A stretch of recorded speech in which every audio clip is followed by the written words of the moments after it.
तो अब हम पढ़ेंगे conservative and non conservative forces के बारे में। First is conservative forces.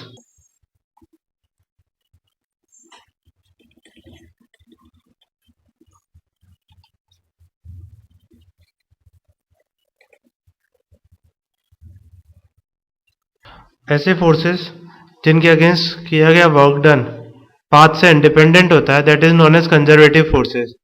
For example gravitation force.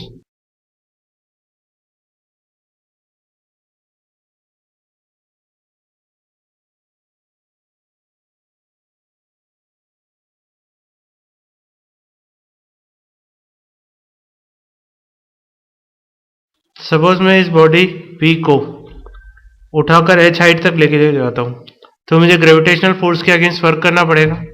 That work is basically mgh। ये वर्क अगर मैं इसे सीधा ऊपर लेके जाऊं तो भी मुझे mgh ही करना होगा। इसको अगर मैं इधर से घुमा के इधर लेके जाता हूं तब भी मुझे mgh वर्क करना पड़ेगा। अगर मैं इधर से घुमा के ऊपर लाके वापस नीचे लाके और फिर यहाँ रख दूं तब भी मुझे वर्क mgh ही करना पड़ेगा। दैट मीन्स जो वर्क है वो केवल इनिशियल और फाइनल पॉइंट पर डिपेंड कर रहा है। अब आपको लग रहा होगा कि जब आप ऊपर गए और फिर वापस नीचे आए तो आपने तो ज्यादा वर्क किया, पर ऐसा नहीं है। जब मैं इसे ऊपर लेके जा रहा हूं तो उस केस में ऑब्वियसली मुझे ज्यादा वर्क करना पड़ेगा, लेकिन जब ये वापस इसी हाइट तक आ रहा है तो एक्स्ट्रा वर्क डन मुझे वापस मिल जाएगा। यानी इनिशियल से फाइनल तक डायरेक्ट लाने में जितना वर्क करा, नेट वर्क डन इस स्टेट में भी इतना ही आएगा। That is mgh। तो इसका मतलब ये हुआ कि जो ग्रेविटेशनल फोर्स है उसके अगेंस्ट हमारा जो वर्क डन है वो पाथ से इंडिपेंडेंट रहा। किसी भी पाथ से ले जाओ mgh वर्क ही होगा।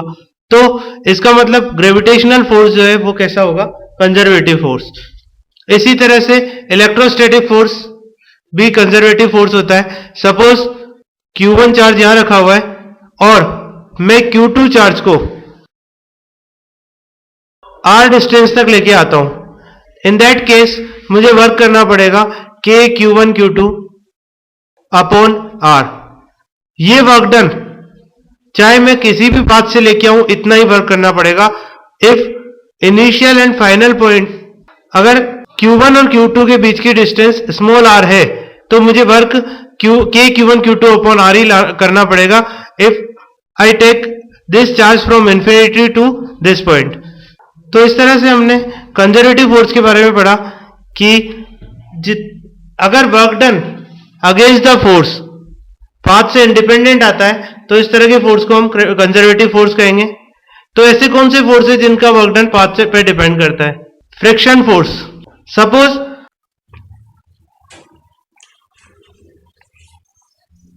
सपोज मैं m मास की बॉडी को डायरेक्ट पॉइंट A से पॉइंट B तक लेके जाता हूं।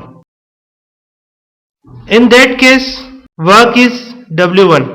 अब अगर मान लो मैं A से B तक इस पाथ से बॉडी को लेके जाता हूं तो इस कंडीशन में मुझे फ्रिक्शन के अगेंस्ट ज्यादा वर्क करना पड़ेगा, क्योंकि ये जो बॉडी है इसे फ्रिक्शन के अगेंस्ट वर्क करना है और फ्रिक्शन फोर्स हर इंस्टेंट पर लग रहा है और ये इस पाथ के साथ साथ हर पॉइंट पर लग रहा है। तो अगर पाथ लंबा होगा तो उस केस में हर पॉइंट पर आपको ज्यादा वर्क करना पड़ेगा।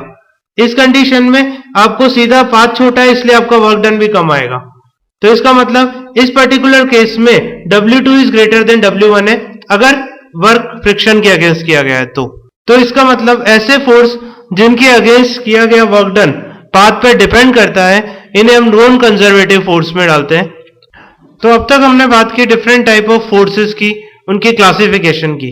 अब हम देखेंगे फोर्स से रिलेटेड क्वेश्चंस कैसे सॉल्व करें। इसके लिए एक बहुत ही इंपॉर्टेंट टूल होता है, that is free body diagram.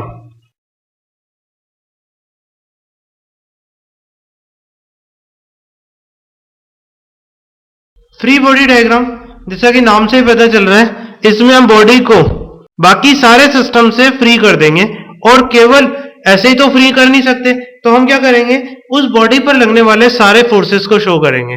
For example suppose ये एक प्लेटफॉर्म है, इस पर एक ब्लॉक लग रहा है, इस ब्लॉक पर F फोर्स इधर से आप लगा रहे हैं, इसका मास m है, फ्रिक्शनलेस फ्लोर है, उस कंडीशन में फ्रिक्शन 0। अब आपको इस ब्लॉक का फ्री बॉडी डायग्राम बनाना है। तो फर्स्ट स्टेप होगी कि आप इस ब्लॉक को इस पूरे सिस्टम से फ्री करना चाहते हो, तो इस पर लगने वाले सारे फोर्सेस पता करें। तो इस पर कितने फोर्स लग रहे हैं?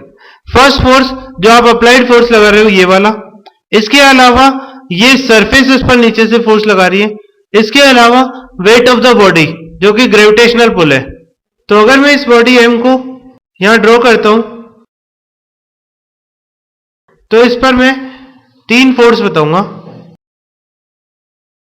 First is F, second is normal reaction and third one is its weight downward, that is mg।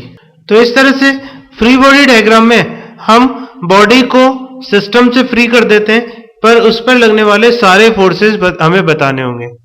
यहां एक बात इंपॉर्टेंट है कि यहां हम बॉडी पर लगने वाले सारे फोर्स बताएंगे, बॉडी जो दूसरे पर फोर्स लगा रही है उसे बताने की जरूरत नहीं है, उसे हम नहीं बताएंगे इनफैक्ट।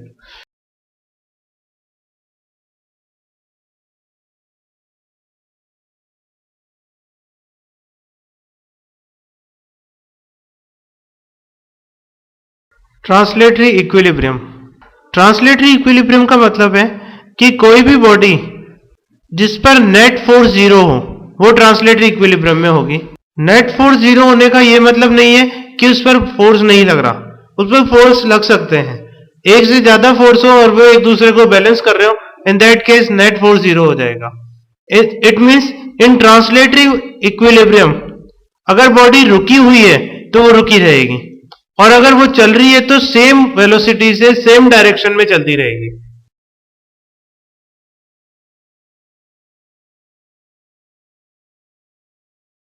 सपोज इस बॉडी पर F1 और F2 दो फोर्स लग रहे हैं और बॉडी v वेलोसिटी से इस डायरेक्शन में चल रही है, तो ट्रांसलेटरी इक्विलिब्रियम तब आएगा जब ये v कांस्टेंट हो, और v कांस्टेंट तब होगा जब एक्सेलरेशन जीरो हो।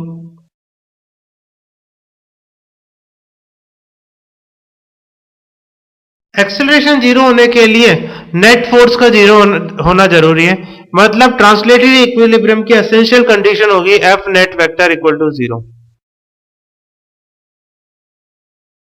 एफ नेट वेक्टर जीरो होने का यह मतलब नहीं है कि केवल एक ही डायरेक्शन में नेट फोर्स को जीरो कर दो। अगर बॉडी ट्रांसलेटरी इक्विलिब्रियम में है तो एक्स, वाई और जेड तीनों डायरेक्शन में नेट फोर्स का सम जीरो होगा। That means summation F X vector equal to zero, summation F Y vector equal to zero and summation F Z vector equal to zero.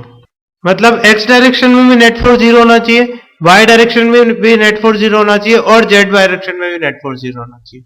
F1 और F2 दो horizontal force suppose इसमें लग रहा है, तो इसका मतलब F1 must be equal to F2 in magnitude and opposite in direction.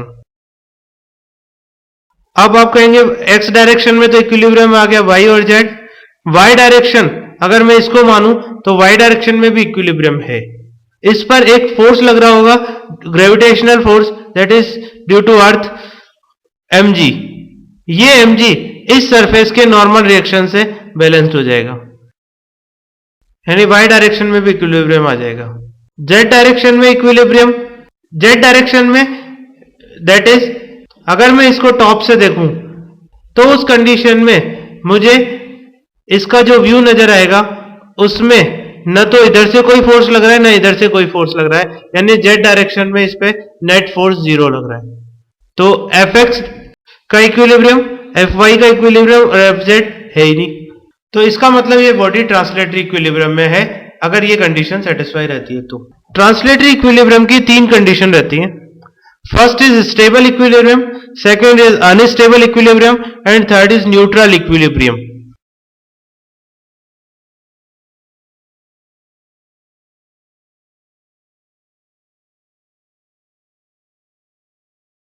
First is stable equilibrium. अगर कोई बॉडी इक्विलिब्रियम है लेकिन उसे डिस्प्लेस करने के बाद भी वो इक्विलिब्रियम में रहती है, अगर कोई बॉडी इक्विलिब्रियम में है और डिस्प्लेस करने के बाद और छोड़ने के बाद वो पूरा दोबारा इक्विलिब्रियम में आ जाती है, तो इस कंडीशन को हम स्टेबल इक्विलिब्रियम कहते हैं। फॉर एग्जांपल, अगर मैं एक बाउल में एक बॉल रखता हूं, ये अभी इक्विलिब्रियम में है, रेस्ट कंडीशन में रखी हुई है, और मैं इसको डिस्प्लेस करके यहां डाल देता हूं। अभी ये इक्विलिब्रियम में नहीं है, लेकिन जैसे ही मैं इसे छोड़ूंगा ये किधर आएगी, ये वापस अपनी पोजीशन में आ जाएगी। इसका मतलब ये जो इक्विलिब्रियम इसका था वो स्टेबल इक्विलिब्रियम में था। अगर आप इधर डिस्प्लेस करो तो भी ये वापस इधर आ जाएगी। तो इसका मतलब ये इक्विलिब्रियम स्टेबल इक्विलिब्रियम में। Second is unstable equilibrium.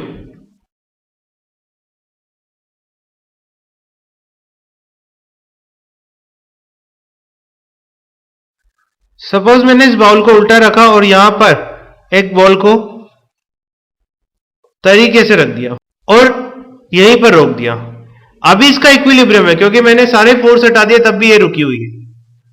लेकिन अगर मैं इसको थोड़ा सा डिस्प्लेस कर देता हूं, क्या ये वापस आएगी? नहीं। तो इक्विलिब्रियम में तो थी, लेकिन ये इक्विलिब्रियम ऐसा था जिसे डिस्प्लेसमेंट के बाद वापस अचीव नहीं किया गया। तो इसका मतलब ये इक्विलिब्रियम है अनस्टेबल इक्विलिब्रियम। तीसरा होता है न्यूट्रल इक्विलिब्रियम।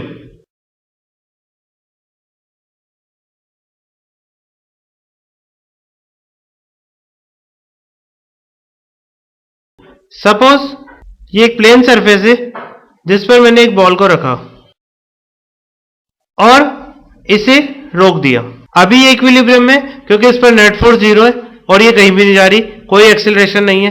पर अगर मैं इसको डिस्प्लेस कर दूं जरा, तो सपोज मैंने इसे डिस्प्लेस करके इस जगह पे ले आया। इसे जब मैंने यहां पर डिस्प्लेस करके लाया, इस कंडीशन में लाके यहां पर रोक दिया, तो उस कंडीशन में ये यहां भी इक्विलिब्रियम में है, यानी इसके डिस्प्लेसमेंट की हर पोजीशन पर ये इक्विलिब्रियम में बनी रहती है। इस कंडीशन को हम बोलते हैं न्यूट्रल इक्विलिब्रियम।